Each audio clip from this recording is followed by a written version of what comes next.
Men Jani Rodarining Rim ertaklari kitobidan hech qayoqqa olib bormaydigan yo'l hikoyasini aytib bermoqchiman. Bir qishloq tugashi bilan yo'l 3ga bo'linar ekan. Birinchisi shaharga, ikkinchisi dengizga, uchinchisi esa hech qayoqqa olib bormasgan. Martino buni juda yaxshi bilar ekan va baribir hammadan so'rab chiqibdi. Barcha bu yo'l hech qayoqqa olib bormaydi degan javobni beribdi. Orada ancha yillar o'tibdi. Martino ulg'ayibdi va bu yo'ldan borishga qaror qilibdi. U borar ekan, yo'l boshida chakalakzor, keyin esa o'rmon boshlanibdi. U o'rmonning oxirida bir temir darvozaga duch kelibdi. U ichkariga saroyga kirsa, uni bir sinyora kutib olibdi va oltin olmoslar berib uyiga jo'natibdi.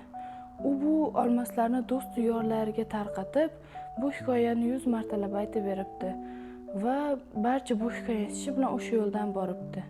Lekin ortga hech nimasiz qaytib kelishibdi. Shu tariqa Martino hech qayoqqa olib bormaydi degan yo'l aslida yangi kashfiyotlarga, orzu va imkoniyatlarga eltuvchi yo'l ekanini anglaydi. Bu ertakning g'oyasi shundayki, bu ertak insonlarni jasoratli, yangilikka intiluvchan va mustaqil fikrlashga chorlaydi.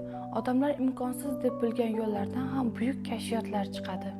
Bu ertakdan olgan xulosam, hayotda ba'zan boshqalar ishonmagan, keraksiz ko'ringan yo'lni tanlash kerak. Chunki haqiqiy yutuq qo'rquvni yengib, o'z yo'lingni topishda.